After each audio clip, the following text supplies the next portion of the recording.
2007 ਜਦੋਂ ਮੇਰਾ ਅਮਰੀਕਾ ਦਾ ਵੀਜ਼ਾ ਲੱਗਾ ਤੇ ਮੈਂ ਪਹਿਲੀ ਵਾਰੀ ਅਮਰੀਕਾ ਆਉਣਾ ਸੀਗਾ ਤਾਂ ਨੈਚੁਰਲੀ ਮੈਂ ਬਹੁਤ ਜ਼ਿਆਦਾ ਖੁਸ਼ ਸੀਗਾ। ਖੁਸ਼ ਮੇਰੇ ਖਿਆਲ ਨਾਲ ਇਸ ਗੱਲੋਂ ਵੀ ਸੀਗਾ ਕਿਉਂਕਿ ਇੱਕ ਤੇ ਕੋਈ ਇੱਕਦਮ ਹੀ ਜਿੱਦਾਂ ਵੀ ਲਾ ਲਓ ਦਾਣਾ ਪਾਣੀ ਜਿੱਦਾਂ ਲਿਖਿਆ ਹੁੰਦਾ ਵਾ ਵੀ ਕਦੇ ਦਿਮਾਗ ਦੇ ਵਿੱਚ ਚੇਤਾ ਵੀ ਨਹੀਂ ਸੀਗਾ ਵੀ ਆਪਾਂ ਬਾਹਰ ਜਾਣਾ ਵਾ। ਤੇ ਮੈਂ ਦੇਖੇ ਸੀਗੇ ਜਿੱਦਾਂ ਹਨਾ ਉਹ ਕਿ ਟ੍ਰੈਂਡ ਤੇ ਪੰਜਾਬ 'ਚ ਬਾਹਰ ਆਉਣ ਦਾ ਸ਼ੁਰੂ ਤੋਂ ਹੀ ਆ ਹਨਾ ਵੀ ਆਪਣੇ ਨੇੜ ਦੇ ਰਿਸ਼ਤੇਦਾਰ ਕਾਫੀ ਸਟਰਗਲ ਕਰਦੇ ਬਾਹਰ ਜਾਣ ਵਾਸਤੇ ਜਾਂ ਬਹੁਤ ਜ਼ਿਆਦਾ ਪੈਸੇ ਖਰਚ ਕਰਦੇ ਬਾਹਰ ਜਾਣ ਵਾਸਤੇ। ਤੇ ਮੈਂ ਕਿਤੇ ਨਾ ਕਿਤੇ ਫ੍ਰੀ ਖਾਤੇ ਹੀ ਆਉਣਾ ਸੀਗਾ ਤੇ ਇਸ ਗੱਲ ਦੀ ਮੈਨੂੰ ਖੁਸ਼ੀ ਵੀ ਸੀਗੀ। ਬਟ ਇੱਕ ਗੱਲ ਦਾ ਤਾਂ ਮੇਰੇ ਦਿਮਾਗ ਦੇ ਵਿੱਚ ਚੇਤਾ ਵੀ ਨਹੀਂ ਸੀ, ਨਾ ਹੀ ਮੇਰੇ ਦਿਮਾਗ ਦੇ ਵਿੱਚ ਉਹ ਗੱਲ ਆਈ ਕਿ ਲਾ ਲਓ ਮੇਰੀ ਏਜ ਵੀ ਘੱਟ ਸੀ ਉਦੋਂ, ਤਕਰੀਬਨ ਮੈਂ 18 ਕੁ ਸਾਲਾਂ ਦਾ ਸੀਗਾ ਵੀ ਜਿਹੜੇ ਚਿਹਰੇ ਮੈਂ ਛੱਡ ਕੇ ਚੱਲਿਆ ਨਾ ਮੇਰੇ ਮਾਪਿਓ ਦੇ, ਮੇਰੀ ਭੈਣ ਜਾਂ ਮੇਰੇ ਹੋਰ ਹਨਾ ਰਿਸ਼ਤੇਦਾਰ ਤੇ ਜਾਂ ਦੋਸਤ, ਵੀ ਆਹ ਚਿਹਰੇ ਮੈਨੂੰ ਦੁਬਾਰਾ ਕਦੋਂ ਵੇਖਣ ਨੂੰ ਮਿਲਣਗੇ। ਕਿਉਂਕਿ ਮੈਂ ਅਮਰੀਕਾ ਤੇ ਆਉਣ ਲੱਗਾ ਸੀਗਾ ਪਰ ਮੈਂ ਕੱਚੇ ਪੈਰੀਂ ਆਉਣ ਲੱਗਾ ਸੀਗਾ। ਮੈਨੂੰ ਲੱਗਦਾ ਵੀ ਜਦੋਂ ਵੀ ਕਿਸੇ ਬੱਚੇ ਦੀ ਏਜ 10-12 ਸਾਲ ਤੱਕ ਦੀ ਹੁੰਦੀ ਆ ਉਦੋਂ ਤੱਕ ਤੁਹਾਨੂੰ ਆਪਣੀ ਮਾਂ ਪਿਓ ਦੀ ਅਹਿਮੀਅਤ ਦਾ ਪਤਾ ਨਹੀਂ ਲੱਗਦਾ। ਤੇ ਫਿਰ 12 ਤੋਂ ਬਾਅਦ ਜਦੋਂ ਬੰਦਾ 16-17 ਜਾਂ 18 ਸਾਲਾਂ ਦਾ ਵੀ ਹੋ ਜਾਂਦਾ ਵਾ ਉਦੋਂ ਤੱਕ ਅਸੀਂ ਆਪਣੇ ਮਾਂ ਪਿਓ ਨੂੰ ਫੋਰ ਗਰੰਟਡ ਹੀ ਲੈਂਦੇ ਆ। ਸਾਨੂੰ ਲੱਗਦਾ ਵੀ ਉਹ ਜੋ ਕੁਝ ਵੀ ਸਾਡੇ ਲਈ ਕਰਦੇ ਆ, ਜਿਹੜੀਆਂ ਵੀ ਚੀਜ਼ਾਂ ਸਾਡੇ ਲਈ ਬਾਏ ਕਰਦੇ ਆ, ਇਹ ਇੱਕ ਤਰੀਕੇ ਨਾਲ ਉਹਨਾਂ ਦਾ ਫਰਜ਼ ਹੀ ਆ, ਕੋਈ ਸਾਡੇ ਲਈ ਉਹ ਸਪੈਸ਼ਲ ਨਹੀਂ ਕਰ ਰਹੇ। ਸਾਨੂੰ ਇਦਾਂ ਲੱਗਦਾ ਵੀ ਜਿੱਦਾਂ ਮੇਰੀ ਕਲਾਸ 'ਚ ਜਿੱਦਾਂ ਬਾਕੀ ਬੱਚੇ ਆ, ਜੇ ਉਹਨਾਂ ਕੋਲ ਲੇਟੈਸਟ ਵੀਡੀਓ ਗੇਮ ਆ ਜਾਂ ਉਹ ਵਧੀਆ ਬ੍ਰਾਂਡ ਦੇ ਕੱਪੜੇ ਪਾਉਂਦੇ ਆ ਤੇ ਸਾਡੇ ਮਾਪਿਓ ਦਾ ਵੀ ਕਿਤੇ ਨਾ ਕਿਤੇ ਫਰਜ਼ ਬਣਦਾ ਵੀ ਉਹ ਸਾਨੂੰ ਵੀ ਉਹ ਸਾਰੀਆਂ ਚੀਜ਼ਾਂ ਲੈ ਕੇ ਹੀ ਦੇਣ। ਜੇ ਉਹ ਸਾਨੂੰ ਕਿਤੇ ਛੋਟੀ ਛੋਟੀ ਗੱਲ ਤੋਂ ਟੋਕਦੇ ਆ ਤਾਂ ਕਿਤੇ ਨਾ ਕਿਤੇ ਅਸੀਂ ਆਪਣੇ ਆਪ ਨੂੰ ਜ਼ਿਆਦਾ ਸਿਆਣੇ ਸਮਝਦੇ ਆ। ਉਹਨੂੰ ਲੱਗਦਾ ਵੀ ਸਾਡੇ ਮਾਪਿਓ ਬੈਕਵਰਡ ਸੋਚ ਵਾਲੇ ਆ, ਇਹਨਾਂ ਨੂੰ ਕੁਝ ਪਤਾ ਹੀ ਨਹੀਂ ਹੈਗਾ ਹਨਾ। ਤੇ ਬਸ ਸਾਡਾ ਇਹੋ ਹੀ ਹੁੰਦਾ ਵੀ ਜਿਹੜੀ ਚੀਜ਼ ਸਾਨੂੰ ਚਾਹੀਦੀ ਆ ਉਹ ਮਿਲ ਜੇ ਹਨਾ। ਉਹ ਤੋਂ ਇਲਾਵਾ ਬਲਕਿ ਅਸੀਂ ਥੋੜਾ ਜਿਹਾ ਡਿਸਟੈਂਸ ਹੀ ਰੱਖਦੇ ਆ ਆਪਣੇ ਮਾਪਿਓ ਤੋਂ, ਕਿਉਂਕਿ ਸਾਨੂੰ ਪਤਾ ਵੀ ਜਿਹੜੀਆਂ ਚੀਜ਼ਾਂ ਅਸੀਂ ਕਰਨਾ ਚਾਹੁੰਦੇ ਆ ਵੀ ਸਾਡੇ ਮਾਪਿਓ ਨੇ ਹਨਾ ਆਪਾਂ ਨੂੰ ਦੋ ਚੀਜ਼ਾਂ ਤੋਂ ਰੋਕਣਾ ਟੋਕਣਾ ਹੀ ਆ। ਤੇ ਬਸ ਆਪਣਾ ਮਤਲਬ ਕੱਢਿਆ। ਔਰ ਇਹ ਮਤਲਬ ਕਿ ਮੈਂ ਇਹ ਨਹੀਂ ਵੀ ਆਈ ਥਿੰਕ ਕਈ ਬੱਚੇ ਸਿਆਣੇ ਹੁੰਦੇ ਵੀ ਆ ਬਟ ਮੈਜੋਰਿਟੀ ਆਫ ਜਿਹੜੇ ਮਿਡਲ ਕਲਾਸ ਟੀਨੇਜਰ ਨੇ ਹਨਾ ਉਹਨਾਂ ਦਾ ਜ਼ਿਆਦਾਤਰ ਰਵੱਈਆ ਇਦਾਂ ਦਾ ਹੀ ਹੁੰਦਾ ਵਾ। ਆਈ ਥਿੰਕ ਜਦੋਂ ਆਪਾਂ 21 ਜਾਂ 22 ਸਾਲ ਦੇ ਹੋ ਜਾਂਦੇ ਆ ਉਦੋਂ ਤੱਕ ਆ ਕੇ ਕਿਤੇ ਨਾ ਕਿਤੇ ਆਪਾਂ ਨੂੰ ਦੀਨ ਦੁਨੀਆ ਦੀ ਥੋੜੀ ਬਹੁਤੀ ਸਮਝ ਆ ਜਾਂਦੀ ਆ ਔਰ ਪੈਸੇ ਬਾਰੇ ਵੀ ਆਪਾਂ ਥੋੜੀ ਜਿਹੀ ਜ਼ਿਆਦਾ ਐਜੂਕੇਟ ਹੋ ਜਾਂਦੇ ਆ। ਤੇ ਫਿਰ ਸਾਨੂੰ ਲੱਗਦਾ ਵੀ ਸਾਡੇ ਮਾਪਿਓ ਨੇ ਜੋ ਵੀ ਅੱਜ ਤੱਕ ਕੀਤਾ ਆਪਣੇ ਵੱਲੋਂ ਉਹਨਾਂ ਨੇ ਬੈਸਟ ਕੀਤਾ ਹਨਾ। ਤੇ ਉਹਨਾਂ ਦੇ ਜਿਹੜੀਆਂ ਨੋਕਾਂ ਝੋਕਾਂ ਪਹਿਲਾਂ ਕਰਦੇ ਸੀਗੇ ਉਹ ਸਮਝ ਹੁੰਦੀਆਂ ਵੀ ਉਹ ਸਾਡੇ ਭਲੇ ਲਈ ਕਰਦੇ ਸੀਗੇ। ਤੇ ਉਦੋਂ ਆ ਕੇ ਸਾਡਾ ਪਿਆਰ ਵੀ ਆਈ ਥਿੰਕ ਮਾਪਿਓ ਨਾਲ ਫਿਰ ਵੱਧ ਜਾਂਦਾ ਵਾ ਤੇ ਅਸੀਂ ਚਾਹੁੰਦੇ ਆ ਵੀ ਸਾਰੀ ਉਮਰ ਅਸੀਂ ਸਾਡੇ ਮਾਪਿਓ ਜਾਂ ਅਸੀਂ ਆਪਣੇ ਮਾਪਿਓ ਦੇ ਨਾਲ ਰਹੀਏ। ਮੇਰੀ ਏਜ ਉਦੋਂ 18 ਸਾਲਾਂ ਦੀ ਸੀ ਜਦੋਂ ਮੈਂ ਅਮਰੀਕਾ ਆ ਗਿਆ ਤੇ ਕਿਤੇ ਨਾ ਕਿਤੇ ਮੈਂ ਵੀ ਉਸੇ ਸਟੇਜ ਤੇ ਸੀ ਜਿੱਥੇ ਮੇਰਾ ਰਿਲੇਸ਼ਨ ਆਪਣੇ ਮਾਪਿਓ ਦੇ ਨਾਲ ਇੰਨਾ ਜ਼ਿਆਦਾ ਗੂੜਾ ਨਹੀਂ ਸੀ ਹੈਗਾ। ਜਦੋਂ ਇੱਥੇ ਆਇਆ ਤੇ ਟਾਈਮ ਪਾ ਕੇ ਵੀ ਸਮਝ ਲੱਗੀ ਵੀ ਦੁਨੀਆ ਦੇ ਵਿੱਚ ਸਿਰਫ ਇੱਕ ਮਾਪਿਓ ਹੀ ਹੈਗੇ ਆ ਜਿਹੜੇ ਕਿ ਆਪਣੇ ਭਲੇ ਤੋਂ ਪਹਿਲਾਂ ਹਮੇਸ਼ਾ ਤੁਹਾਡੇ ਭਲੇ ਬਾਰੇ ਸੋਚਣਗੇ, ਆਪਣੀ ਸੁੱਖ ਮੰਗਣ ਤੋਂ ਪਹਿਲਾਂ ਹਮੇਸ਼ਾ ਤੁਹਾਡੀ ਸੁੱਖ ਬਾਰੇ ਅਰਦਾਸ ਕਰਨਗੇ। ਨਹੀਂ ਤਾਂ ਮੈਜੋਰਿਟੀ ਆਫ ਲੋਕ ਦੁਨੀਆ ਦੇ ਵਿੱਚ ਮਤਲਬ ਕਿ ਕਿਤੇ ਨਾ ਕਿਤੇ ਤੁਹਾਡੀ ਹੈਲਪ ਤਾਂ ਕਰ ਹੀ ਦੇਣਗੇ ਪਰ ਪਹਿਲਾਂ ਉਹ ਆਪਣੀ ਸਿਚੁਏਸ਼ਨ ਨੂੰ ਸੌਰਟ ਆਊਟ ਕਰਨਗੇ ਹਨਾ। ਪਹਿਲਾਂ ਆਪਣੀ ਸਿਚੁਏਸ਼ਨ ਬਾਰੇ ਸੋਚਣਗੇ ਫਿਰ ਕਿਸੇ ਦੀ ਹੈਲਪ ਕਰਨਗੇ। 2007 ਤੋਂ ਲੈ ਕੇ 2014 ਤੱਕ ਆਈ ਥਿੰਕ ਮੈਨੂੰ ਲੱਗਦਾ ਵੀ ਮੇਰੀ ਜ਼ਿੰਦਗੀ ਦਾ ਬਹੁਤ ਔਖਾ ਟਾਈਮ ਸੀਗਾ। ਕੋਈ ਡਾਇਰੈਕਸ਼ਨ ਨਹੀਂ ਸੀ ਹਨਾ, ਮੈਨੂੰ ਪਤਾ ਨਹੀਂ ਸੀ ਕੀ ਕਰ ਰਿਹਾ ਮੈਂ ਹਨਾ।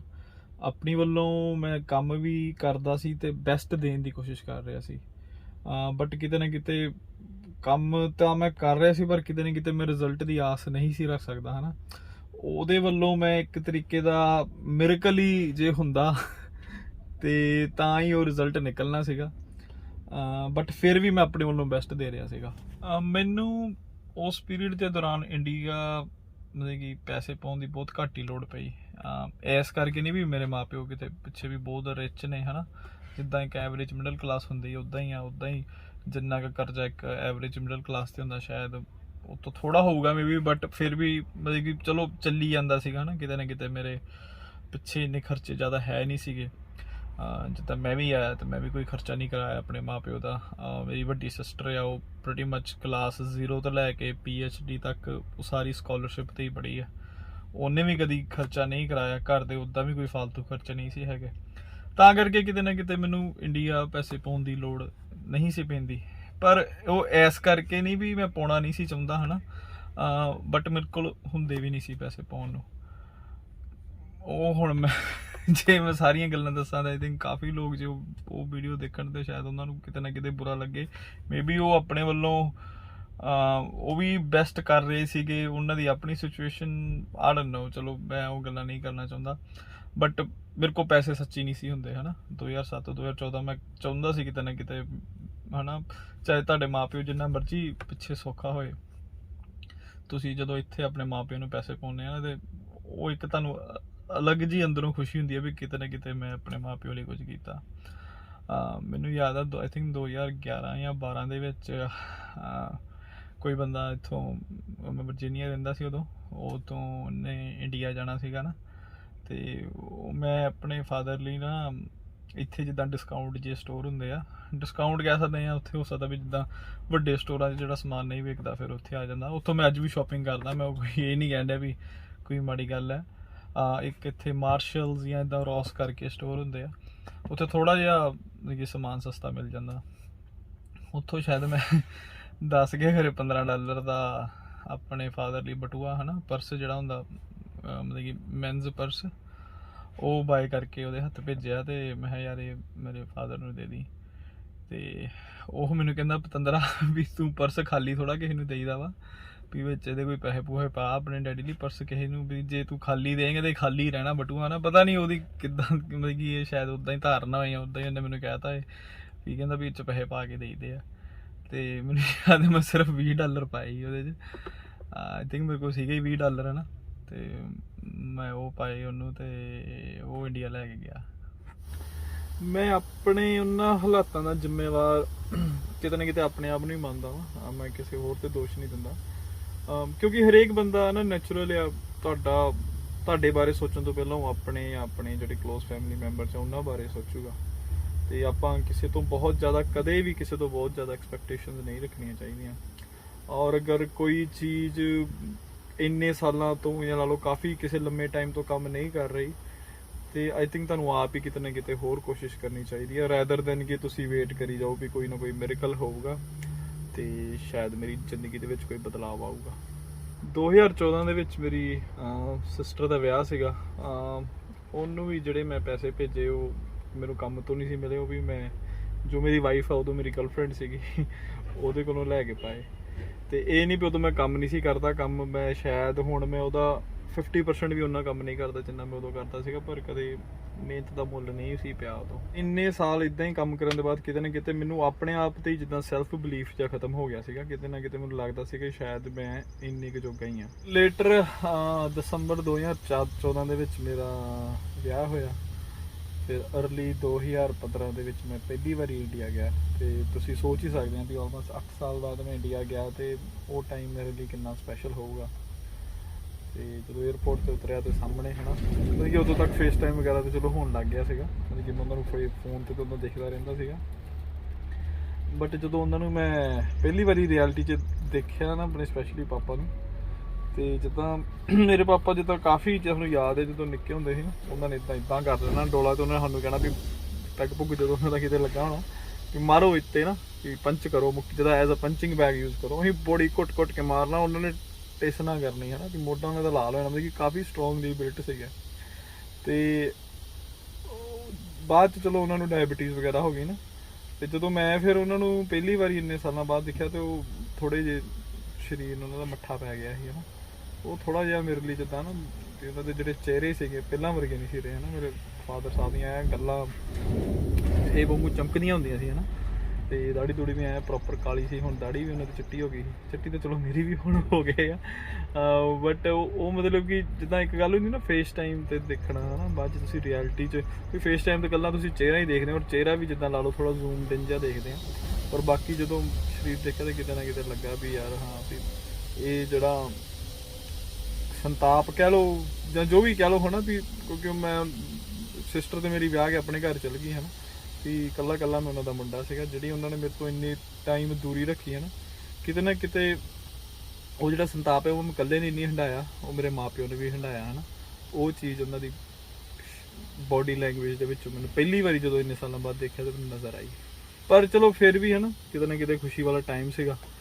ਤੇ ਫਿਰ ਜਦੋਂ ਮੇਰੀ ਐਕਸਟੈਂਡਡ ਫੈਮਿਲੀ, ਕਿਉਂਕਿ ਮੇਰੇ ਚਾਚੇ ਤਾਏ ਮੇਰੇ ਜਿਹੜੇ ਫਾਦਰ ਹੋਣੀ ਬਹੁਤ ਜ਼ਿਆਦਾ ਕਲੋਜ਼ ਨੇ, ਤੇ ਗਾਂ ਉਹਨਾਂ ਦੇ ਨਿਆਣੇ ਵੀ ਬਹੁਤ ਜ਼ਿਆਦਾ ਕਲੋਜ਼ ਨੇ। ਜਿੱਦਾਂ ਆਪਣੇ ਜਿਹੜੇ ਸਾਡੇ ਚਾਚੇ ਤਾਏ ਦੇ ਮੁੰਡੇ ਆ, ਉਹ ਸਾਡੇ ਸਗੇ ਭਰਾਵਾਂ ਵਰਗੇ ਨੇ, ਕਦੇ ਵੀ ਆਪਾਂ ਕੋਈ ਫਰਕ ਮਹਿਸੂਸ ਨਹੀਂ ਕੀਤਾ। ਤੇ ਫਿਰ ਉਹ ਵੀ ਸਾਰੇ ਜਣੇ ਵਿੱਚੋਂ ਕਈ ਜਿੱਦਾਂ ਛੋਟੇ ਛੋਟੇ ਹੁੰਦੇ ਸੀਗੇ ਹੈ ਨਾ, ਅਜੇ 5ਵੀਂ 6ਵੀਂ 7ਵੀਂ 'ਚ ਪੜ੍ਹਦੇ ਹੁੰਦੇ ਸੀ, ਉਹ ਵੀ ਹੁਣ ਕਾਲਜਾਂ 'ਚ ਚਲ ਗਏ। ਕਈਆਂ ਦੇ ਵਿਆਹ ਵੀ ਹੋ ਗਏ, ਜਿਹੜੇ ਜ਼ਿਆਦਾ ਮਤਲਬ ਕਿ ਮੇਰੀ ਹਮ ਉਮਰ ਸੀਗੇ, ਉਹਨਾਂ ਦੇ ਗਾਂ ਨਿਆਣੇ ਵੀ ਹੋ ਗਏ ਹੈ ਨਾ, ਤੇ ਫੈਮਿਲੀ ਹੋਰ ਵੀ ਜ਼ਿਆਦਾ ਐਕਸਟੈਂਡ ਹੋ ਗਈ। ਤੇ ਕਈ ਆਪਣੀ ਲਾਈਫ ਦੇ ਵਿੱਚ ਬਹੁਤ ਤਰੱਕੀ ਵੀ ਕਰ ਗਏ ਹੈ ਨਾ, ਕਈ ਹਲੇ ਉਹ ਵੀ ਸਟਰਗਲ ਕਰਨ ਦੇ ਸੀਗੇ। ਤੇ ਉਹ ਵੀ ਮਤਲਬ ਕਿ ਮੈਨੂੰ ਲੱਗਾ ਵੀ ਜਿੱਦਾਂ ਦੇ ਮੈਂ ਜਦੋਂ ਮੈਂ ਸੀਗਾ ਹੈ ਨਾ, ਇੰਡੀਆ ਵੀ ਜਿੱਦਾਂ ਕਾਫੀ ਬਦਲ ਗਿਆ ਸੀਗਾ, ਲੋਕਾਂ ਦਾ ਰਹਿਣ ਸਹਿਣ ਦਾ ਤਰੀਕਾ ਹੈ ਨਾ। ਜਿੱਦਾਂ ਪਹਿਲਾਂ ਜੇ 4 ਲਾ ਲਓ ਵੱਡੀ ਫੈਮਿਲੀ ਆ, 4 ਭਰਾ ਰਹਿੰਦੇ, ਚੋਂ ਇੱਕੋ ਹੀ ਗੱਡੀ ਹੁੰਦੀ ਸੀ ਸਾਂਝੀ ਹੈ ਨਾ। ਹੁਣ ਹਰੇਕ ਘਰ ਦੇ ਵਿੱਚ ਇੱਕ ਇੱਕ ਦੋ ਦੋ ਗੱਡੀਆਂ ਸੀਗੀਆਂ। ਤੇ ਸਮਾਰਟਫੋਨ, ਚਲੋ ਸਮਾਰਟਫੋਨ ਸੀਗੇ ਸਾਰਿਆਂ ਕੋਲ ਹੈ ਨਾ। ਮਤਲਬ ਕਿ ਲੋਕਾਂ ਦੇ ਡਰੈਸਅਪ ਕਰਨ ਦਾ ਸਟਾਈਲ, ਤੁਸੀਂ ਯਕੀਨ ਨਹੀਂ ਮੰਨਣਾ ਵੀ ਜਦੋਂ ਆਪਾਂ ਹੁਣ ਫਿਰ ਵਿਆਹ ਵਗੈਰਾ ਕਾਫੀ ਹੁੰਦੇ ਆ ਨਾ ਜਦੋਂ ਆਪਣੀ ਰਿਸ਼ਤੇਦਾਰੀ 'ਚ, ਤੇ ਮੈਨੂੰ ਕੋਈ ਦੇਖ ਕੇ ਕਹਿ ਨਹੀਂ ਸਕਦਾ ਵੀ ਇਹ ਮੁੰਡਾ ਬਾਹਰੋਂ ਆਇਆ। ਬਲਕਿ ਜਿਹੜੇ ਮੇਰੇ ਚਾਚੇ ਤਾਏ ਦੇ ਉੱਥੇ ਮੁੰਡੇ ਸੀ ਨਾ, ਉਹਨਾਂ ਨੇ ਐ ਟੇਲਰਡ ਪੈਂਟ ਕੋਟ ਵਧੀਆ ਐ ਵਧੀਆ ਸਚੋਣੇ, ਤੇ ਮੈਂ ਔਡ ਵਨ ਆਊਟ ਹੁੰਦਾ ਸੀ ਹੈ ਨਾ, ਕਿ ਕਦੇ ਇੰਨਾ ਡਰੈਸਅਪ ਡਰੂਸਅਪ ਵਾਲੇ ਕਦੇ ਇੰਨਾ ਸੋਚਿਆ ਹੀ ਨਹੀਂ ਸੀ ਉਦੋਂ। ਤੇ ਉਹ ਡਿਫਰੈਂਟ ਜਿਹਾ ਉਹ ਵੀ ਐਕਸਪੀਰੀਅੰਸ ਸੀ, ਪਰ ਬੜਾ ਵਧੀਆ ਐਕਸਪੀਰੀਅੰਸ ਸੀਗਾ। ਫਿਰ ਮੇਰੇ ਜਿਹੜੇ ਸਕੂਲ ਵਾਲੇ ਫਰੈਂਡ ਸੀਗੇ, ਉਹ ਕਾਫੀ ਮੈਚਿਓਰ ਹੋ ਗਏ ਸੀਗੇ ਵਿੱਚੋਂ, ਕਿਉਂਕਿ ਮੈਂ ਦਿੱਲੀ ਪੜ੍ਹਿਆ। ਦਿੱਲੀ ਵਾਲੇ ਕਰਾਊਡ ਦੇ ਵਿੱਚ ਬਾਹਰ ਜਾਣ ਦਾ ਥੋੜ੍ਹਾ ਜਿਹਾ ਕਰੇਜ਼ ਲਾ ਲਓ ਘੱਟ ਆ। ਉੱਥੇ ਪ੍ਰਾਈਵੇਟ ਜੋਬਾਂ ਵਗੈਰਾ, ਵੈਲ ਪੇਇੰਗ ਜੋਬਾਂ ਵਗੈਰਾ ਆਰਾਮ ਨਾਲ ਕਈਆਂ ਨੂੰ ਮਿਲ ਜਾਂਦੀਆਂ। ਤੇ ਮੈਂ ਦੇਖਿਆ ਵੀ ਜਿਹੜੇ ਮੇਰੇ ਫਰੈਂਡ ਸੀਗੇ ਕਾਫੀ ਮੈਚਿਓਰ ਹੋ ਗਏ ਸੀ ਉਹ ਵੀ, ਤੇ ਕਈ ਬੜੇ ਵਧੀਆ ਨਾ ਬੈਂਕਿੰਗ ਫਾਈਨੈਂਸ਼ੀਅਲ ਦੇ ਵਿੱਚ ਜੋਬ ਕਰਦੇ ਸੀਗੇ, ਕਈ ਪੋਲੀਟਿਕਸ ਦੇ ਵਿੱਚ ਵੀ ਆ ਗਏ ਸੀਗੇ, ਤੇ ਕਈ ਮੇਰੇ ਵਾਂਗੂ ਹੋਰ ਕੰਟਰੀਆਂ 'ਚ ਬਾਹਰ ਵੀ ਵਿੱਚੋਂ ਚਲੇ ਗਏ ਸੀਗੇ। ਬਟ ਵਧੀਆ ਲੱਗਾ ਨਾ ਉਹਨਾਂ ਨੂੰ ਵੀ ਮਿਲ ਕੇ ਇੰਨੇ ਸਾਲਾਂ ਬਾਅਦ। ਫਿਰ ਚਲੋ 1.5 ਮਹੀਨਾ ਲਾ ਕੇ ਇੰਡੀਆ, ਤੇ ਫਿਰ ਅਸੀਂ ਆ ਗਏ ਵਾਪਸ ਹਨ। ਤੇ ਹੁਣ ਮਤਲਬ ਕਿ ਦਿਮਾਗ ਦੇ ਵਿੱਚ ਇੱਕੋ ਹੀ ਫਤੂਰ ਸੀਗਾ ਵੀ ਹੁਣ ਕਾਮਯਾਬ ਹੋ ਕੇ ਦਿਖਾਉਣਾ। ਜਿਹੜਾ ਟਾਈਮ ਲੰਘ ਗਿਆ ਸੋ ਲੰਘ ਗਿਆ, ਬਸ ਹੁਣ ਕੋਈ ਮੇਰੇ ਕੋਲ ਇਹ ਬਹਾਨਾ ਨਹੀਂ ਸੀ ਹੁਣ ਹੈਗਾ ਵੀ ਮੇਰੇ ਕੋਲ ਪੇਪਰ ਨਹੀਂ ਹੈਗੇ ਹੈ ਨਾ, ਵੀ ਮੇਰੇ ਕੋਲ ਕੰਮ ਕਰਨ ਦਾ ਪਰਮਿਟ ਨਹੀਂ ਹੈਗਾ, ਮੇਰੇ ਕੋਲ ਇਹ ਰਿਸਟ੍ਰਿਕਸ਼ਨਾਂ। ਬਸ ਫਿਰ ਤਾਂ ਇੱਕੋ ਹੀ ਸੀਗਾ ਵੀ ਹੁਣ ਕੰਮ ਹੀ ਕਰਨਾ, ਤੇ ਇੱਕ ਵਾਰੀ ਕਾਮਯਾਬ ਹੋ ਕੇ ਦਿਖਾਉਣਾ। ਤੇ ਅਨਫੋਰਚੂਨੇਟਲੀ ਕਹਿ ਲਓ ਜਾਂ ਫੋਰਚੂਨੇਟਲੀ ਕਹਿ ਲਓ ਵੀ ਜਿਹੜੀ ਆਪਣੀ ਮੋਸਟ ਆਫ ਨਾਟ ਓਨਲੀ ਮੈਂ ਕਹੂੰਗਾ ਪੰਜਾਬੀ ਕਮਿਊਨਿਟੀ ਦੇ ਵਿੱਚ, ਵਰਲਡ ਦੇ ਵਿੱਚ ਆਈ ਥਿੰਕ ਕਾਮਯਾਬੀ ਨੂੰ ਕਿਤੇ ਨਾ ਕਿਤੇ ਤੁਹਾਡੇ ਬੈਂਕ ਬੈਲੈਂਸ ਦੇ ਨਾਲ ਹੀ ਜੋੜ ਕੇ ਦੇਖਿਆ ਜਾਂਦਾ ਹੈ ਨਾ। ਤੇ ਫਿਰ ਆਪਾਂ ਵੀ ਉਸੇ ਦੌੜ ਦੇ ਵਿੱਚ ਲੱਗ ਗਏ। ਜਿੱਥੇ ਕੰਮ ਮਿਲਿਆ ਸਟਾਰਟਿੰਗ ਦੇ ਵਿੱਚ ਮੈਂ ਗੈਸ ਸਟੇਸ਼ਨ 'ਤੇ ਆ ਕੇ ਕੰਮ ਕੀਤਾ, ਤੇ ਪਹਿਲੀ ਵਾਰੀ ਇੰਨੇ ਸਾਲਾਂ ਬਾਅਦ ਮਤਲਬ ਕਿ ਹਜੇ ਤੱਕ ਜਦੋਂ ਮੈਂ ਇੰਡੀਆ ਤੋਂ ਆਇਆ, ਕਿਉਂਕਿ ਉਦੋਂ ਹੈ ਹੀ ਛੋਟਾ ਸੀਗਾ, ਪਹਿਲੀ ਵਾਰੀ ਕਿਸੇ ਚੈੱਕ ਦੇ ਉੱਤੇ ਮੈਂ ਆਪਣਾ ਨਾਮ ਲਿਖਿਆ ਦੇਖਿਆ ਨਾ। ਜਦੋਂ 2 ਹਫ਼ਤੇ ਬਾਅਦ ਸੈਲਰੀ ਆਈ, ਤੇ ਉਹਦੇ ਉੱਤੇ ਪ੍ਰਿੰਟਡ ਚੈੱਕ ਸੀਗਾ, ਤੇ ਮੇਰਾ ਨਾਮ ਟੈਕਸਟ ਬੁੱਕਸ ਕੱਟ ਕੇ ਆਇਆ, ਟੈਕਸਟ ਬੁੱਕਸ ਕੱਟ ਕੇ ਨੋਟ ਲਿਖਿਆ ਸੀ, ਤੇ ਉੱਤੇ ਮੇਰਾ ਨਾਮ ਲਿਖਿਆ ਸੀ। ਉਹ ਵੀ ਦੇਖ ਕੇ ਥੋੜ੍ਹਾ ਜਿਹਾ ਲੱਗਾ ਵੀ ਸ਼ੁਕਰ ਹੈ ਆਪਾਂ ਵੀ ਕਿਸੇ ਗਿਣਤੀ ਦੇ ਵਿੱਚ ਆਏ ਹਾਂ ਨਾ। ਫਿਰ ਪਹਿਲੀ ਵਾਰੀ ਮੇਰੀ ਕੋਈ ID ਬਣੀ, ਪਹਿਲੀ ਵਾਰੀ ਡਰਾਈਵਰਸ ਲਾਇਸੈਂਸ ਬਣਿਆ ਹੈ ਨਾ, ਪਹਿਲੀ ਵਾਰੀ ਗੱਡੀ ਚਲਾਈ ਲਾਈਫ ਦੇ ਵਿੱਚ, ਕਿਉਂਕਿ ਇੰਡੀਆ ਦੇ ਵਿੱਚ ਮੈਂ ਗੱਡੀ ਨਹੀਂ ਸੀ ਚਲਾਈ ਕਦੇ ਹੈ ਨਾ, ਮੋਟਰਸਾਈਕਲ ਵਗੈਰਾ ਹੀ ਚਲਾਇਆ ਸੀਗਾ। ਜਿੱਥੋਂ ਹੈ ਨਾ ਵੀ ਜਿੱਥੋਂ ਮੈਨੂੰ ਬੈਟਰ ਓਪਰਚੁਨਿਟੀ ਲੱਗੀ ਉਦੋਂ ਮੈਂ ਵੀ ਮੂਵ ਹੋਇਆ। ਫੋਰਚੂਨੇਟਲੀ ਮੇਰੀ ਵਾਈਫ ਦੀ ਜਿਹੜੀ ਜੋਬ ਸੀਗੀ ਉਹ ਬਹੁਤ ਵਧੀਆ ਸੀਗੀ ਹੈ ਨਾ, ਉਹਨੇ ਵੀ ਮੈਨੂੰ ਬਹੁਤ ਜ਼ਿਆਦਾ ਇਨੀਸ਼ੀਅਲੀ ਹੈਲਪ ਕੀਤਾ। ਤੇ ਫਿਰ ਜਦੋਂ ਮੈਂ ਟਰੱਕ ਦਾ ਲਾਇਸੈਂਸ ਬਣਾਉਣਾ ਸੀਗਾ, ਫਿਰ ਓਬਵੀਅਸਲੀ ਮੈਨੂੰ ਆਪਣੇ ਕੰਮ ਤੋਂ ਥੋੜ੍ਹੀਆਂ ਜਿਹੀਆਂ ਛੁੱਟੀਆਂ ਵਗੈਰਾ ਲੈਣੀਆਂ ਪੈਣੀਆਂ ਸੀ ਹੈ ਨਾ। ਤੇ ਉਹ ਵੀ ਫਿਰ ਮੇਰੀ ਵਾਈਫ ਵੀ ਵਧੀਆ ਪੈਸੇ ਕਮਾਉਂਦੀ ਸੀ ਹੈ ਨਾ। ਫਿਰ ਮਹੀਨਾ 1.5 ਮਹੀਨਾ ਆਪਾਂ ਛੇਤੀ ਤੋਂ ਛੇਤੀ ਜਿੰਨੀ ਜਲਦੀ, ਕਿਉਂਕਿ ਮੈਨੂੰ ਲੱਗਾ ਵੀ ਹੈ ਨਾ ਵੀ ਕਿਉਂਕਿ ਮੇਰੇ ਕੋਲ ਕੋਈ ਇੰਨੀ ਫਾਰਮਲ ਐਜੂਕੇਸ਼ਨ ਤਾਂ ਹੈ ਨਹੀਂ ਸੀ ਹੈ ਨਾ, ਤੇ ਮੈਨੂੰ ਲੱਗਦਾ ਸੀ ਵੀ ਉਹ ਟਰੱਕਿੰਗ ਮੈਨੂੰ ਸ਼ੁਰੂ ਤੋਂ ਹੀ ਫੈਸੀਨੇਟ ਕਰਦੀ ਸੀ, ਕਿਉਂਕਿ ਬੈਕ ਹੋਮ ਵੀ ਮੇਰੇ ਫਾਦਰ ਵੀ ਇਸੇ ਕਿੱਤੇ ਨਾਲ ਜੁੜੇ ਸੀਗੇ। ਫਿਰ ਅਸੀਂ ਹਰ ਸਾਲ ਹੀ ਜਿੱਦਾਂ ਮੈਂ ਤੇ ਮੇਰੀ ਵਾਈਫ ਉਹਦਾ ਵੀ ਸਾਥ ਸੀਗਾ ਹੈ ਨਾ, ਆਪਾਂ ਵੀ ਲਾ ਲਓ ਵੀ ਓਨੈਸਟਲੀ ਕੰਮ ਕਰੀ ਗਏ। ਤੇ ਹਰ ਇੱਕ ਸਾਲ ਪਿਛਲੇ ਸਾਲ ਨਾਲੋਂ ਜਿਹੜੀ ਫਾਈਨੈਂਸ਼ੀਅਲ ਸਟੇਬਿਲਿਟੀ ਉਹ ਬੈਟਰ ਹੁੰਦੀ ਗਈ ਹੈ ਨਾ। 2014 ਨਾਲ 2015 ਵਧੀਆ ਸੀ, 2015 ਨਾਲੋਂ 2016 ਨੂੰ 2017 ਹੈ ਨਾ। ਤੇ ਹੁਣ ਕਿਤੇ ਨਾ ਕਿਤੇ ਮੈਂ ਆਪਣੇ ਫਿਰ ਫਾਦਰ ਹੋਰਾਂ ਨੂੰ ਵੀ ਰੈਗੂਲਰਲੀ ਪੈਸੇ ਪਾ ਹੀ ਦਿੰਦਾ ਸੀਗਾ। ਮੈਨੂੰ ਯਾਦ ਆ ਮੇਰੇ ਤਾਏ ਦੇ ਮੁੰਡੇ ਨੇ ਮੈਨੂੰ ਦੱਸਣਾ ਵੀ ਹੁਣ ਉਹਨੇ ਜਿੱਦਾਂ ਮੇਰੇ ਫਾਦਰ ਉਹਦੇ ਚਾਚਾ ਜੀ ਆ, ਉਹਨੇ ਚਾਚਾ ਜੀ ਕਹਿਣਾ ਵੀ ਹੁਣ ਵੀ ਚਾਚਾ ਜੀ ਉਹਨੇ ਦੇ ਜਿਹੜਾ ਚਿਹਰਾ ਨਾ ਥੋੜ੍ਹਾ ਜਿਹਾ ਹੁਣ ਵੀ ਖੜਿਆ ਰਹਿੰਦਾ ਵਾ, ਵੀ ਉਹਨਾਂ ਨੂੰ ਵੀ ਕਿਤੇ ਨਾ ਕਿਤੇ ਕਾਹ ਚਿੰਤਾ ਨਹੀਂ ਸੀ ਹੈਗੀ ਵੀ ਸਾਡਾ ਮੁੰਡਾ ਕੀ ਕਰੂਗਾ ਲਾਈਫ ਦੇ ਵਿੱਚ, ਕਦੋਂ ਮਤਲਬ ਕਿ ਉਹਦੀ ਲਾਈਫ ਪੱਟੜੀ 'ਤੇ ਆਊਗੀ। ਤੇ ਕਹਿੰਦਾ ਵੀ ਚਾਚਾ ਜੀ ਦੇ ਵੀ ਹੁਣ ਚਿਹਰੇ 'ਤੇ ਨੂਰ ਜਿਹਾ ਰਹਿੰਦਾ, ਕਿਤੇ ਨਾ ਕਿਤੇ ਜਿੱਦਾਂ ਉਹ ਪ੍ਰਾਊਡ ਵੀ ਫੀਲ ਕਰਦੇ ਹੋਣਗੇ ਆਈ ਗੈਸ ਮੇਰੇ ਉੱਤੇ, ਆਈ ਡੋਨਟ ਨੋ, ਪਰ ਮੈਨੂੰ ਲੱਗਦਾ ਬਟ ਹਾਂ ਕਰਦੇ ਹੋਣਗੇ ਜ਼ਰੂਰ। ਤੇ ਕਿਉਂਕਿ ਹੁਣ ਉਹ ਵੀ ਲੋਕਾਂ ਨੂੰ ਪਹਿਲਾਂ ਇਹ ਦੱਸ ਕੇ ਥੱਕ ਗਏ ਸੀਗੇ ਵੀ ਕਦੋਂ ਤੇਜ ਦੇ ਪੇਪਰ ਕਦੋਂ ਬਣਨਗੇ, ਤੇਜ ਇੰਡੀਆ ਕਦੋਂ ਆਊਗਾ, ਤੇਜ ਦੀ ਕੋਈ ਗੱਲ ਬਣੀ ਕਿ ਨਹੀਂ ਬਣੀ ਹੈ ਨਾ। ਉਹ ਵੀ ਇਹ ਕੁਐਸਚਨਾਂ ਤੋਂ ਹੁਣ ਥੱਕ ਚੁੱਕੇ ਸੀਗੇ। ਹੁਣ ਪ੍ਰਾਊਡਲੀ ਉਹ ਦੱਸ ਸਕਦੇ ਸੀ ਵੀ ਹਾਂ ਅਗਲੇ ਸਾਲ ਫਿਰ ਉਹਨਾਂ ਦੇ ਆਉਣ ਦਾ ਪ੍ਰੋਗਰਾਮ ਹੈਗਾ, ਜਾਂ ਤੇਜ ਹੁਣ ਆਹ ਕੰਮ ਕਰਨ ਲੱਗ ਗਿਆ ਹੈ ਨਾ। ਤੇ ਉਹ ਕਿਤੇ ਨਾ ਕਿਤੇ ਉਹਨਾਂ ਨੂੰ ਇਸ ਚੀਜ਼ ਦੀ ਬਹੁਤ ਜ਼ਿਆਦਾ ਖੁਸ਼ੀ ਸੀਗੀ। ਫਿਰ 2019 ਦੇ ਵਿੱਚ ਮੈਂ ਸਿਟੀਜ਼ਨ ਬਣ ਗਿਆ, ਤੇ ਸਿਟੀਜ਼ਨ ਬਣਦੇ ਸਾਰੀ ਨਾ ਸਿਟੀਜ਼ਨ ਦੀ ਤੇ ਜੋ ਖੁਸ਼ੀ ਸੀਗੀ ਫਿਰ ਮੈਨੂੰ ਇਹ ਹੀ ਵੀ ਹੁਣ ਮੰਮੀ ਡੈਡੀ ਨੂੰ ਵੀ ਅਪਲਾਈ ਕਰ ਸਕਦਾ ਵਾਂ। ਕਿਉਂਕਿ 2016 ਦੇ ਵਿੱਚ ਜਦੋਂ ਮੇਰੀ ਡਾਟਰ ਦਾ ਬਰਥ ਹੋਇਆ ਸੀ ਉਦੋਂ ਮੇਰੇ ਕੋਲ ਗ੍ਰੀਨ ਕਾਰਡ ਹੀ ਸੀਗਾ, ਤੇ ਉਦੋਂ ਮੈਂ ਇੱਕ ਵਾਰੀ ਟੂਰਿਸਟ ਵੀਜ਼ਾ ਲਵਾਉਣ ਦੀ ਉਹਨਾਂ ਦੀ ਕੋਸ਼ਿਸ਼ ਕੀਤੀ ਸੀ, ਪਰ ਉਹ ਰਿਜੈਕਟ ਕਰਤਾ ਸੀ। ਮਾੜੀ ਕਿਸਮਤ ਕਹਿ ਲਓ, ਕਿਉਂਕਿ ਆਸੇ-ਪਾਸੇ ਜਿਹੜਾ ਵੀ ਕੋਈ ਪਟੀਸ਼ਨ ਲਾਉਂਦਾ ਸੀ ਨਾ ਵੀਜ਼ਾ ਮਿਲ ਹੀ ਜਾਂਦਾ ਸੀ, ਪਰ ਇਹਨਾਂ ਨੂੰ ਨਹੀਂ ਮਿਲਿਆ। ਫਿਰ 2019 ਦੇ ਵਿੱਚ ਜਦੋਂ ਮੈਂ ਸਿਟੀਜ਼ਨ ਬਣਿਆ ਫਿਰ ਮੈਨੂੰ ਇਹ ਹੀ ਵੀ ਹੁਣ ਤੇ ਨਹੀਂ ਇਹਨਾਂ ਨੂੰ ਕੋਈ ਰੋਕ ਸਕਦਾ ਨਾ, ਵੀ ਹੁਣ ਤੇ ਵੀਜ਼ਾ ਲੱਗੂਗਾ। ਤੇ 2019 ਤੱਕ ਨਵੰਬਰ ਦੇ ਵਿੱਚ ਮੈਂ ਇਹਨਾਂ ਦੀ ਫਾਈਲ ਲਾਈ ਸੀ। ਤੇ ਯੂਜ਼ਲੀ ਜਿਹੜਾ ਪੇਰੈਂਟਸ ਵਾਲਾ ਕੇਸ ਹੈ ਉਹਦੇ 9 ਤੋਂ 12 ਮਹੀਨੇ ਲੱਗਦੇ ਆ, ਪਰ ਉਦੋਂ ਮਾੜੀ ਕਿਸਮਤ ਨੂੰ ਫਿਰ 2020 ਦੇ ਵਿੱਚ ਕਰੋਨਾ ਹੋ ਗਿਆ, ਤੇ ਮਤਲਬ ਕਿ COVID-19 ਵਾਲੇ ਲਾਕਡਾਊਨ ਲੱਗ ਗਏ, ਤੇ ਫਿਰ ਸਾਰਿਆਂ ਦੇ ਹੀ ਹੈ ਨਾ ਵੀਜ਼ੇ ਰੁਕ ਗਏ। ਤੇ ਅੰਬੈਸੀਆਂ ਵਗੈਰਾ ਨੇ ਜਿੰਨੇ ਵੀ ਈਵਨ ਦੋ ਕਿ ਜਿਨ੍ਹਾਂ ਦੇ ਇੰਟਰਵਿਊ ਸਕੈਜੂਲ ਵੀ ਸੀਗੇ ਉਹ ਵੀ ਅਪਾਇੰਟਮੈਂਟਾਂ ਪਿੱਛੇ ਪੈ ਗਈਆਂ। ਫਿਰ ਤਾਂ ਆਪਾਂ ਤੇ ਹੋਰ ਵੀ ਜ਼ਿਆਦਾ ਪਿੱਛੇ ਚੱਲ ਗਏ ਨਾ।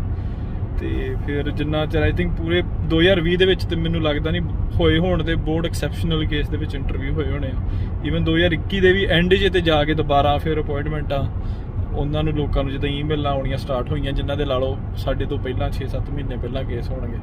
ਤੇ ਫਿਰ ਆਪਾਂ ਨੂੰ ਵੀ ਉਮੀਦ ਜੀ ਬਜੀ ਵੀ ਸ਼ਾਇਦ ਐਤਕੀ ਆਪਣੀ ਗੱਲ ਬਣ ਜਾਏ।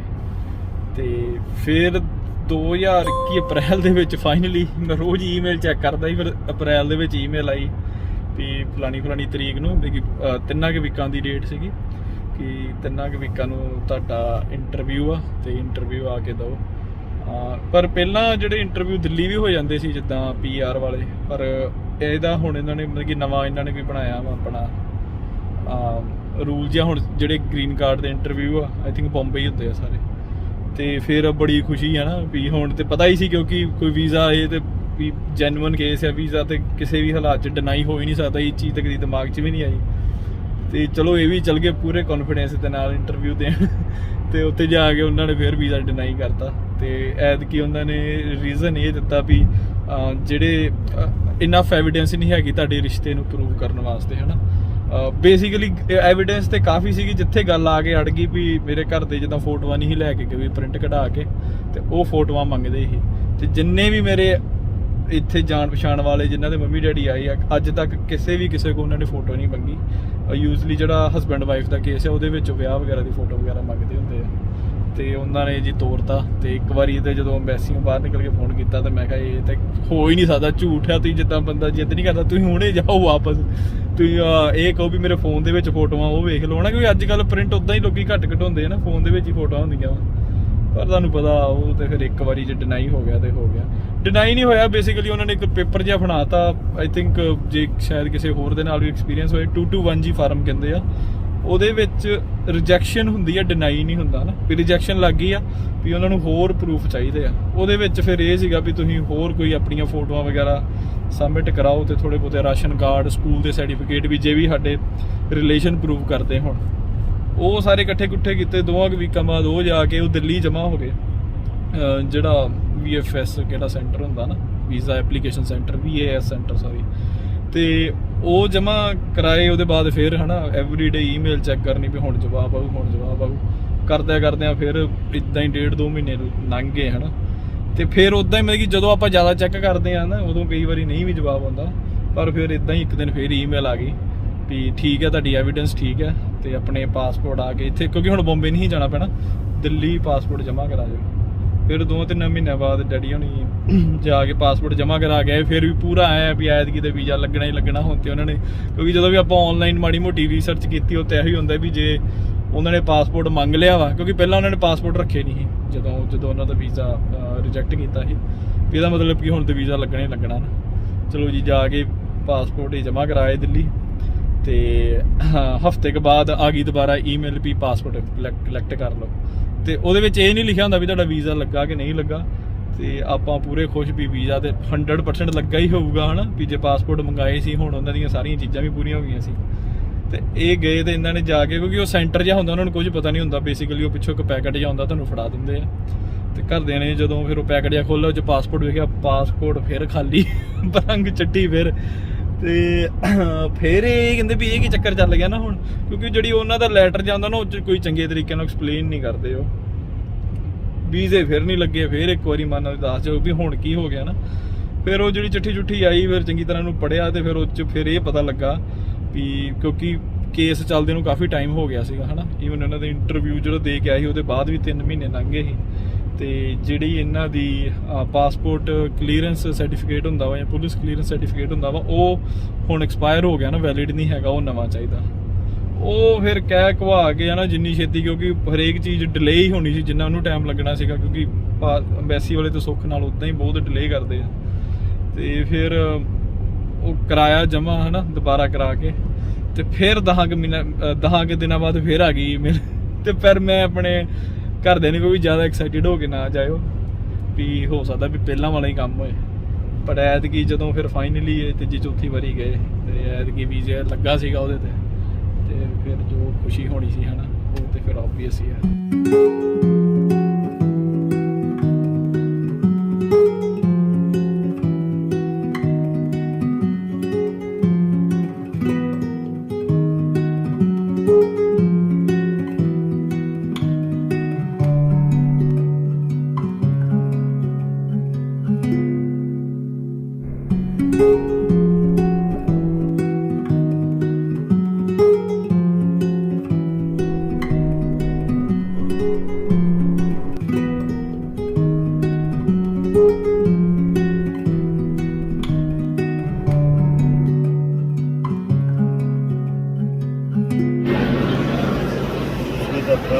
ਇੱਧਰ ਵੇਖੋ ਪਾਪਾ, ਪਾਪਾ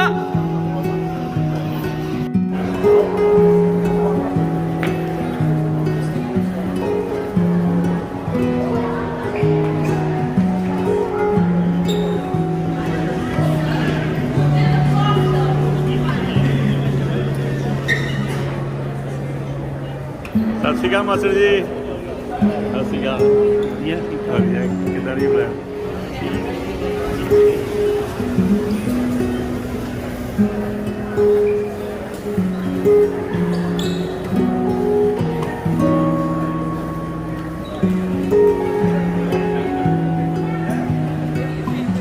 ਸਤਿ ਸ਼੍ਰੀ ਅਕਾਲ ਜੀ। Love you love you love you love you. वो जी गेट काने हैं। चलिए चलो फिर आ जाओ। पढ़ता रहा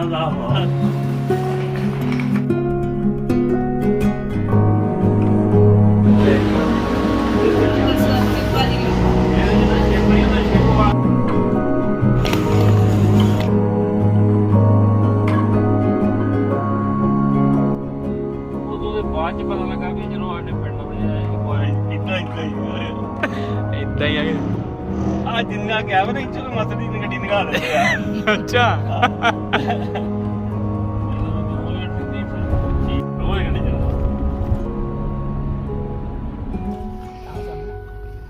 ਇਹ ਸਾਡੀ ਗਲੀ ਹੈ ਕਿੱਥੋਂ ਲੱਗੀ ਰੁੱਖ ਤੋਂ। ਓਕੇ ਜੀ ਚਲੋ ਜੀ ਵੈਲਕਮ ਟੂ ਯੋਰ ਹਾਊਸ। ਚਲੋ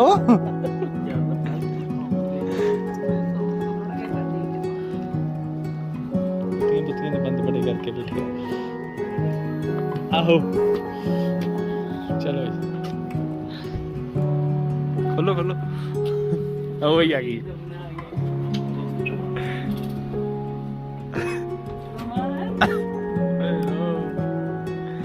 ਖੋਲਾ ਕੌਣ ਆਇਆ ਦਮਾ ਕੌਣ ਆਇਆ ਕੌਣ ਹੈ ਇਹ ਕੌਣ ਹੈ ਦਾਦੀ ਤੇ ਉਹ ਕੌਣ ਹੈ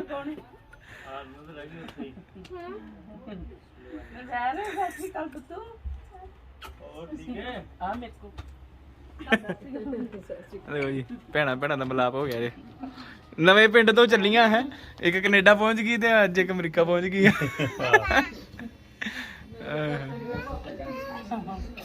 ਚਲੋ ਓਏ ਓਏ ਓਏ ਦਾਦੂ ਆ ਗਈ ਫਿਰ ਸਲੀਪ ਕਰੇਗਾ ਹੁਣ ਕਹਿੰਦੀ ਆਂਦੀ ਮੈਂ ਜਿੰਨੇ ਦਿਨ ਦਾਤੀ ਆਈ ਮੈਂ ਉਹਨਾਂ ਤੇ ਸੋਣਾ ਨਹੀਂ ਕਿਉਂ ਏ ਮੈਂ ਕੌਣ ਹੈ ਹੈ ਵੇਖੀ ਜਾਣਾ ਕੌਣ ਹੈ ਕੌਣ ਹੈ ਹੈ ਪਾਪਾ ਨਹੀਂ ਦਾਦੀ ਦਾਦੂ ਬੋਲ ਦਾਦੂ ਦਮਨ ਕੌਣ ਆਇਆ ਦਮਨ ਚਲੋ ਬਹਿ ਜਾਓ ਉੱਥੇ ਜਾ ਕੇ ਇਹ ਕੱਢ ਦੋ ਕਿਤੇ ਮੂੰਹ ਲਕਾਉਣ ਦੀ ਸੋਣੀ ਧੀ ਆ ਦਰਵਾਨ ਨੂੰ ਤਾਂ ਮਿਲੀ ਨਹੀਂ ਤੁਸੀਂ